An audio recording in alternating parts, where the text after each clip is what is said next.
Thermodynamics चॅप्टरमधला next point is classification of thermodynamic process. Till now आपण first law of thermodynamics बघितला, zeroth law of thermodynamics बघितला, त्याच्यानंतर wave diagram, internal energy, heat, work हे सगळं बघितलं. Now we will see classification of thermodynamic process. म्हणजे what are the types of thermodynamic process. Reversible, irreversible, isothermal, adiabatic, isochoric, isobaric हे सगळे types आज आपल्याला बघायचे आहेत. ठीक आहे. आता thermodynamic state can be describe by state variable. आपल्याला माहिती आहे की कुठलीही एखादी सिस्टीम जर तुम्हाला डिफाईन करायची असेल किंवा त्याबद्दल माहिती द्यायची असेल तर तुम्ही काय सांगणार? what is the pressure of that system, what is the volume of that system किंवा टेम्परेचर ऑफ दॅट सिस्टीम. जर या स्टेट व्हेरिएबल्सबद्दल तुम्हाला माहिती असेल तर we can define that thermodynamic state. बरोबर. म्हणजे thermodynamic state can be describe by this state variable. आता स्टेट व्हेरिएबल्स कुठले कुठले? स्टेट व्हेरिएबल्स ऑफ सिस्टीम म्हणजे प्रेशर असतो, व्हॉल्यूम असतं, टेम्परेचर असतं. करेक्ट आहे. हे जर सगळं माहिती असेल तर वी कॅन डिफाईन. आता a process by which two or more of these variables can be changed is called thermodynamic process or thermodynamic change. आता या स्टेट व्हेरिएबलपैकी दोन किंवा दोनपेक्षा जास्त व्हेरिएबल्स चेंज केले आणि एखादा कॉन्स्टंट ठेवला तर that process is called as thermodynamic process और थर्मोडायनॅमिक चेंज. बरोबर. Sometimes we keep temperature constant and by changing pressure and volume we will get some system. आपल्याला काही सिस्टीममध्ये चेंज भेटतो. We will get some change in that system. बरोबर आहे. Suppose temperature constant ठेवलं, pressure आणि volume change केला तर सिस्टीमचे काही चेंजेस तुम्हाला मिळतील. किंवा प्रेशरला कॉन्स्टंट ठेवलं, व्हॉल्यूम टेम्परेचर चेंज केला, त्यावेळेस जी काही प्रोसेस होते त्याला म्हणायचं थर्मोडायनॅमिक प्रोसेस और thermodynamic change. Okay. Generally in practice आपण काय करतो, मेजरमेंट सोपं होण्यासाठी दोन व्हेरिएबल चेंज करतो. एक व्हेरिएबल आपण कॉन्स्टंट ठेवतो. अकॉर्डिंग टू दॅट की असं केल्यानंतर आपल्याला काही टाईप्स मिळतात थर्मोडायनॅमिक प्रोसेसचे. ते आता आपल्याला बघायचं आहे. By keeping one variable constant and by changing two variables आपल्याला जे क्लासिफिकेशन मिळणार आहे ते आता आपल्याला पाहूयात. ओके. फर्स्ट क्लासिफिकेशनमध्ये रिव्हर्सिबल प्रोसेस आणि इरिव्हर्सिबल प्रोसेस हे टाईप्स येतात. आता रिव्हर्सिबल प्रोसेस आणि इरिव्हर्सिबल प्रोसेस बोलायचं झालं तर आता आपण एक कन्सिडर करूया एक्झाम्पल. सपोज टू ऑब्जेक्ट्स मी डिफरंट टेम्परेचरचे कन्सिडर केले. टू ऑब्जेक्ट्स डिफरंट टेम्परेचरमध्ये एखादा ऑब्जेक्ट हॉट घेतला, एखादा ऑब्जेक्ट कोल्ड घेतला. ठीक आहे. आणि हे दोन्ही ऑब्जेक्ट मी थर्मल कॉन्टॅक्टमध्ये ठेवले, म्हणजे शेजारी शेजारी ठेवले. आफ्टर सम टाईम आपल्याला माहिती आहे काय होतं, object at higher temperature loses its heat and object at lower temperature gains heat. म्हणजे हाय टेम्परेचरचा ऑब्जेक्ट त्या काही वेळाने नॉर्मल टेम्परेचरला येतो, म्हणजे स्वतःची हीट बाहेर देतो. जो लोअर टेम्परेचरचा ऑब्जेक्ट आहे तो त्याची टेम्परेचर कमी असतं, सो तो सराउंडिंगकडचं हीट ॲब्झॉर्ब करतो आणि नॉर्मल टेम्परेचरला येतो. पण असं होतं का कधी की इनिशियली जे हॉट ऑब्जेक्ट होता त्याला काही वेळाने तो परत हॉट होतो किंवा कोल्ड होता तो काही वेळाने परत कोल्ड होतो. Practically this is impossible. बरोबर आहे. म्हणजे त्याला त्याची इनिशियल स्टेट्स परत भेटल्या का? नाही भेटल्या. बरोबर आहे की नाही. या एक्झाम्पलवरून आपल्याला काही हे जे काही प्रोसेस आहे आता एक्झाम्पल बघितलं त्यावरून आपल्याला क्लासिफिकेशन करता येईल की ज्याला इनिशियल स्टेट्स परत रिटर्न मिळतात त्या प्रोसेसला रिव्हर्सिबल प्रोसेस म्हणायचं आणि ज्याला मिळत नाही that processes are called as irreversible process. One by one बघूया what is mean by reversible process. ठीक आहे. A thermodynamic process is reversible if initial state of process can be restored. आता जसं आपण एक एक्झाम्पल बघितलं की हॉट ऑब्जेक्ट आणि कोल्ड ऑब्जेक्ट. बरोबर. काही वेळाने ते नॉर्मल टेम्परेचरला येतात, थर्मल इक्विलिब्रियमला येतात. बट हॉट ऑब्जेक्ट परत हॉट टेम्परेचर गेन करतो आहे का? त्याला त्याची पहिली स्टेट इझिली मिळते का? तर नाही. बट तर ती प्रोसेस तुमची रिव्हर्सिबल झाली का? नाही. A thermodynamic process is reversible if initial state of process can be restored. ज्या अशा प्रोसेस आहेत ज्याला ती प्रोसेस घडून गेली आहे आणि त्याच्यानंतर त्याची जी after some time they can get their initial state or original state. किंवा म्हणजे त्याची इनिशियल स्टेट परत रिस्टोर्ड केली जाते. आता याचे एक्झाम्पल्स जर बघितले आपण तर काय असेल, फ्रीजिंग ऑफ वॉटर. जर वॉटर घेतलं फ्रीजमध्ये, त्याला लो टेम्परेचरला आपण ठेवलं तर काय होतं, ते वॉटर फ्रीज होतं, बरोबर आहे की नाही. आता तेच वॉटर तो जो फ्रीज झाल्यानंतर त्या वॉटरचं कन्व्हर्जन आईसमध्ये होतं. After some time whenever I keep that ice at room temperature, त्या आईसचं कन्व्हर्जन परत वॉटरमध्ये होतं. म्हणजे आईस होण्याच्या अगोदर जे त्या सबस्टन्सचं इनिशियल स्टेट होतं म्हणजे वॉटर होतं ते परत त्याला मिळाली. That means this is a reversible process. किंवा boiling of water, whenever we boil that water it get converted into steam, बरोबर आहे की नाही. आणि जर त्या स्टीमचं कन्व्हर्जन परत पुन्हा त्या वॉटरमध्ये होऊ शकतं. This is also reversible process. Okay, म्हणजे इनिशियल कंडिशन एखादी प्रोसेस घडून गेली आहे, त्यानंतर काही वेळाने त्याला परत त्याची इनिशियल स्टेट मिळते. That is called as reversible process. ठीक आहे. आता त्याची पी व्ही डायग्रॅम बघा, तुम्हाला शेजारी डायग्रॅम दिसते. ए सपोज हा पॉईंट ए आहे आणि इथे खाली हा एक दुसरा फायनल पॉईंट आहे. सपोज त्याला बी नाव द्या. ठीक आहे. आता एकडून बी पर्यंत गेला, हा ॲरो खाली जाणारा दिसतो. आफ्टर सम टाईम परत बीकडून एकडे जर ती प्रोसेस गेली तर तिला म्हणायचं रिव्हर्सिबल प्रोसेस. दिस पी व्ही डायग्रॅम काय इंडिकेट करतो की तुमची रिव्हर्सिबल प्रोसेसचा पाथ इंडिकेट करतो. आता हा पाथ कसा आहे बघा, path is same for forward and reverse direction. फॉरवर्डला पण तोच पाथ आहे, रिव्हर्सला पण तोच पाथ आहे. म्हणजे for reversible process path is same for forward and reverse direction. ठीक आहे. आता याच्यामध्ये जे काही चेंजेस असतात ते खूप स्लो असतात. Changes are very very slow in reversible process. Changes म्हणजे कसे, जे काही आपल्याला ते डोळ्यांनाही दिसत नाही, इतके हळूहळू असतात. ठीक आहे. आणि हे घडत असताना कुठल्याही प्रकारची लॉस होत नाही एनर्जीमध्ये. No loss of energy in reversible process. Okay. आणि this is ideal process. Practically reversible process is impossible. का तर एखादी गोष्ट घडून गेल्यानंतर परत ती नॉर्मल इनिशियल स्टेट मिळवताना काही ना काही त्यामध्ये लॉस ऑफ एनर्जी होते, काही ना काही एनर्जीचा लॉस होतो. बट आयडियल प्रोसेसमध्ये त्याचा लॉस होणार नाही.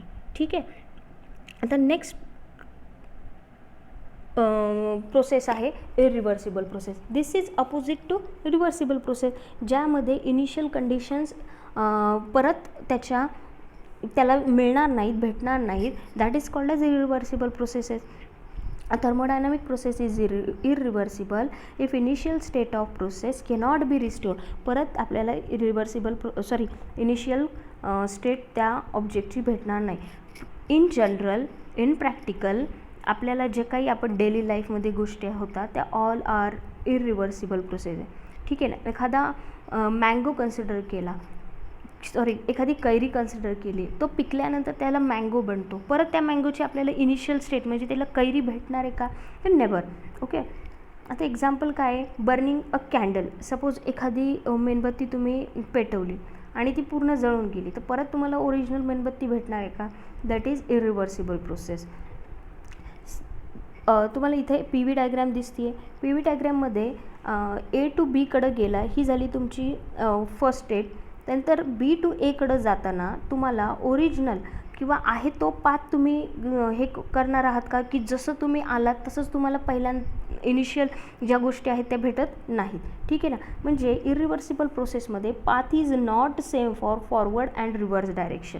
ओके. म्हणजे फॉरवर्डला जर तुम्ही हा पाथ फॉलो करत असाल तर रिव्हर्स डायरेक्शनला परत एकडं जाताना तुम्ही तो पाथ फॉलो करत नाही किंवा तो फॉलो होत नाही.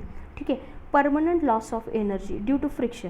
आता परत पहिल्या स्टेटकडं जात असताना तिथं परमनंट लॉस ऑफ एनर्जी होते. रिव्हर्सिबलमध्ये no any loss of energy, तिथं लॉस ऑफ एनर्जी 0 होता. इथं लॉस ऑफ एनर्जी परमनंट होतो, की सगळ्या कंडिशन इनिशियल स्टेटच्या रिस्टोर्ड होत नाहीत. कशामुळे होतं, ड्यू टू फ्रिक्शन. आज प्रॅक्टिकल माहिती प्रॅक्टिकली बऱ्याच गोष्टींमध्ये फ्रिक्शन असतं किंवा अदर डेसिपेटिव्ह फोर्सेस असतात वेगवेगळे, त्याच्यामुळे लॉस होतो. ओके. आणि this is real force. Ideal force आहे का तो, किंवा रिअल प्रोसेस आहेत. नॉर्मली ज्या काही गोष्टी घडतात रिअल लाईफमध्ये त्या इरिव्हर्सिबल प्रोसेस असतात. ठीक आहे. आता कॉजेस ऑफ इरिव्हर्सिबिलिटी. हे इरिव्हर्सिबल प्रोसेस का घडतात, कशामुळे होतात, रिव्हर्स करायला गेलं तर इनिशियल स्टेट रिस्टोर्ड का होत नाही, त्याला काही रिझन्स आहेत किंवा कॉजेस आहेत, ते आता आपण बघूयात. फर्स्ट इज फ्री एक्सपान्शन और explosive chemical reaction take the system to non equilibrium state. आता माहिती आहे आपल्याला की इक्विलिब्रियम स्टेटला परत येण्यासाठी आपल्याला जो हीट लॉस असतो तो होऊ द्यायचा नाही. तिथे दोन मेन रिझन्स आहेत. त्यातलं पहिलं मेन रिझन जे काही आहे ते आहे फ्री एक्सपान्शन. आपण मागे बघितलं फ्री एक्सपान्शन म्हणजे काय होतं, ज्या वेळेला विदाऊट एनी वर्क डन तिथे एक्सपान्शन होतं किंवा explosive chemical reaction takes place.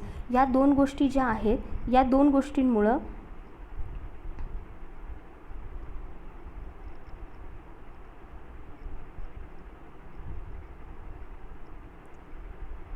Free expansion आणि एक्सक्लुझिव्ह केमिकल रिॲक्शन या दोन गोष्टींमुळे जी काही आहे ती सिस्टीम तुमची जी काही आपली थर्मल इक्विलिब्रियमला राहू शकत नाही ते नॉन इक्विलिब्रियम स्टेटला येतं. ठीक आहे, त्याच्यामुळे तुम्हाला रिव्हर्सिबल प्रोसेस न होता इरिव्हर्सिबल प्रोसेस होते. Next is most process involve friction. आत्ताच बघितलं की प्रत्येक ठिकाणी फ्रिक्शन असतं, विस्कॉसिटी असतं, सम डेसिपेटिव्ह फोर्सेस असतात डिफरंट. त्याच्यामुळे काय होतं की तुमचा एनर्जीचा लॉस होतो. एनर्जीचा लॉस झाल्यामुळे तुम्हाला ओरिजिनल तुमची स्टेट इनिशियल स्टेट भेटत नाही. So these two important causes of irreversibility. Okay, आता ॲझम्पशन्स बघूयात की वी विल डिस्कसिंग. आता डिफरंट टाईपचे थर्मोडायनॅमिक सिस्टीम्स आपण बघणार आहोत. ठीक आहे, आता इथून पुढे तर त्यासाठी काही ॲझम्पशन्स केलेले आहेत. According to this assumptions we will consider things like this only. आपण जे काही next classification isothermal, isochoric, adiabatic बघणार आहोत त्यासाठी काही ॲझम्पशन्स आहेत. First is thermodynamic processes are reversible. Ideally processes सगळ्या रिव्हर्सिबल नसतात, त्या इरिव्हर्सिबल असतात. पण ॲझम्पशन करताना प्रॅक्टिकली प्रोसेसेस इरिव्हर्सिबल असतात, रिव्हर्सिबल नसतात. पण आपण स्टडी करताना ज्या काही गोष्टी असतात आयडियल कन्सिडर करतो. सो इथून पुढच्या प्रोसेस कशा कन्सिडर करणार आहोत, रिव्हर्सिबल. रिव्हर्सिबल मीन्स की आपल्याला त्याचे हे इनिशियल स्टेट परत रिस्टोर्ड होणार आहे. ठीक आहे, नेक्स्ट ॲझम्पशन जर प्रोसेसेस रिव्हर्सिबल कन्सिडर केल्या याचा अर्थ they are quasistatic. No, what is mean by quasistatic? एका स्टेटमधून दुसऱ्या स्टेटकडे जाताना किंवा प्रोसेस घडत असताना जो काही चेंज होणार आहे तो इतका मायन्यूट असणार आहे, इतका लहान असणार आहे की तो चेंज आपल्याला जाणवणारही नाही. खूप infinity simile smaller that change. मग तो इतका लहान असणार आहे की जनरली आपल्याला तो फीलही होणार नाही. दॅट चेंज किंवा त्या प्रोसेसला आपण म्हणतो कॉसिस्टॅटिक, की स्लोली चेंज होणार आहे, जी काही चेंज होणार आहे तो.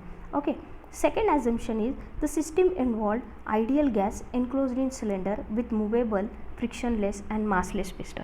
आपण जी काही सिस्टीम इथून पुढं कन्सिडर करणार आहोत तो त्या सिस्टीममध्ये आयडियल गॅस असणार आहे. रियल गॅस आहे का? नाही, ideal gas which is enclosed in a cylinder. एका सिलेंडरमध्ये घेतला विथ त्या सिलेंडरला एक movable, frictionless and massless piston असणार आहे.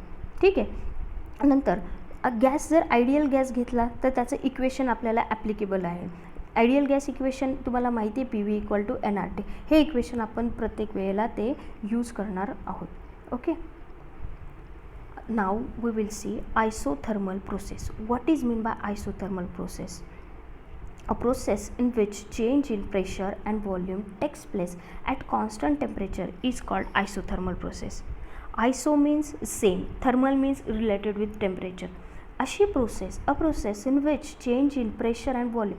मगाशीच बघितलं की स्टेट व्हेरिएबल कुठले प्रेशर, व्हॉल्यूम आणि टेम्परेचर यापैकी एखादी व्हेरिएबल कॉन्स्टंट ठेवायचं, बाकीचे दोन चेंज करायचे.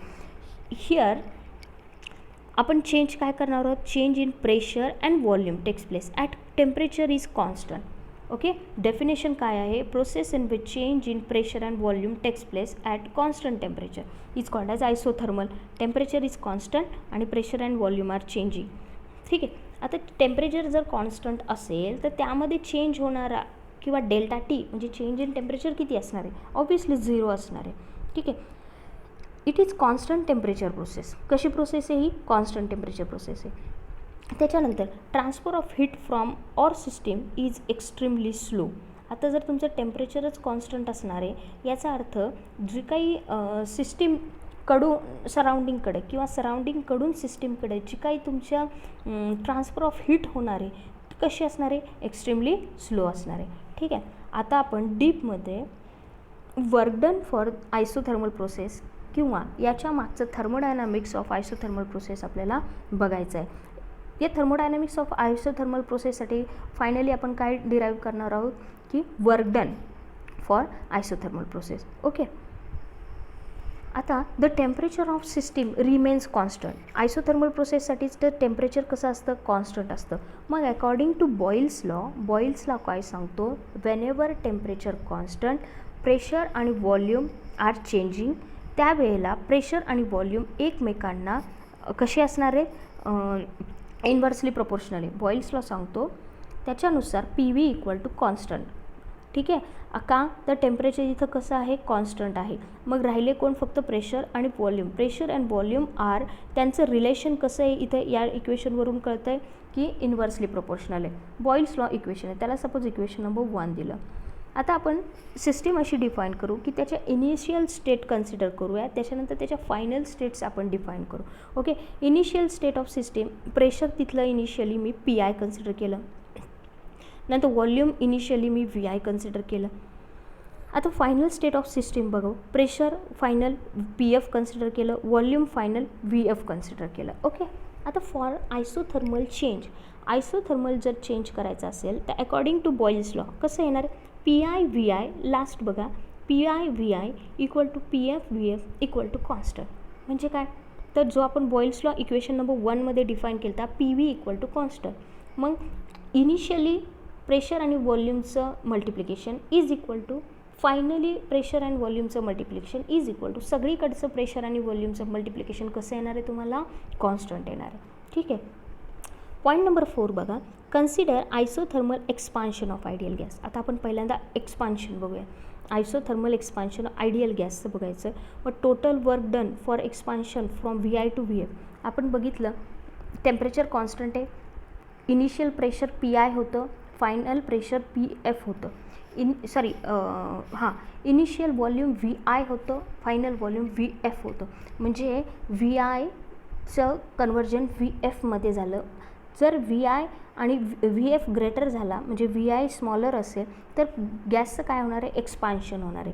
ठीक आहे ना. एक्सपान्शन झालं म्हणजे द टोटल वर्क डन. मग एक्सपान्शन होत असताना V I to V F volume increase झालं म्हणजे एक्सपान्शन झालं. मग एक्सपान्शन होत असताना वर्क डन दिलं जातं या फॉर्म्युल्याने. आपण मागेच हा फॉर्म्युला डिफाईन केला, W is equal to integration from V I to V F into P D V, equation number 2. हा फॉर्म्युला मागे डिफाईन केलेला आहे. ओके. आता ह्या व्हॉल्यूम इन्क्रीज कुठून झाला, V I to V F झाला, P into D V. D V is change in volume, P is pressure. आता पॉईंट नंबर 5 बघा, but for ideal gas equation काय आहे, P V equal to N R T. मग याच्यावरून P येईल का तुम्हाला, नुसता पी काढायचा असेल तर N R T divided by V. मग हा पी मी या इक्वेशनमध्ये टाकू शकते. मग equation 2 becomes, equation 2 is equal W is equal to integration from V I to V F. या पीच्या जागेवर आपण काय टाकलं, N R T divided by V into D V. Okay. आता next W is equal to N R T, हे काय, हा पार्ट कॉन्स्टंट आहे सो मी बाहेर घेतला. Integration from V I to V F, आतमध्ये राहिला 1/v इंटू डी व्ही. ठीक आहे. आता 1/v डी व्ही याचं इंटिग्रेशन येतं natural log V. Okay. Natural log of V, natural log आपल्याला दिला जातो एल एननी. नेक्स्ट स्टेप बघा, W is equal to N R T आहे तसंच ठेवलं, एन आर टी, एक minute,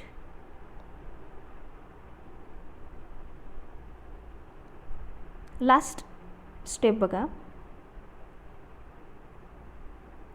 W is equal to N R T आहे तसंच, एल एन म्हणजे नॅचरल लॉग ऑफ व्ही. आता व्हीच्या जागेवर मी final limits minus initial limit टाकले, final limit minus initial limit. आता L N of V F minus L N of V I.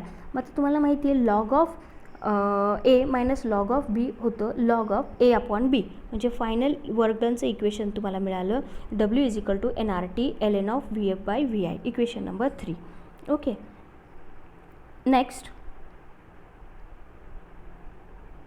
आता 6 नंबरचा पॉईंट बघा. For ideal gas internal energy depends on temperature. आपल्याला माहिती आहे टेम्परेचर इन्क्रीज झालं internal energy increase होते, टेम्परेचर डिक्रीज झालं इंटरनल एनर्जी डिक्रीज होते. पण फॉर आयसोथर्मल प्रोसेस टेम्परेचर कसं आहे तुमचं कॉन्स्टंट आहे. सो इंटरनल एनर्जीसुद्धा कशी राहणार आहे कॉन्स्टंट राहणार आहे. म्हणजे चेंज इन इंटरनल एनर्जी काय असणार आहे 0. This is equation number 4. Equation number 4 परत एकदा बघा. आपलं आयसोथर्मल प्रोसेससाठी टेम्परेचरच कॉन्स्टंट असेल so internal energy is also constant आहे. याचा अर्थ डेल्टा यू म्हणजे change in internal energy equal to 0. आता नेक्स्ट स्टेप बघा. From first law of thermodynamics काय सांगतो Q equal to delta U plus W.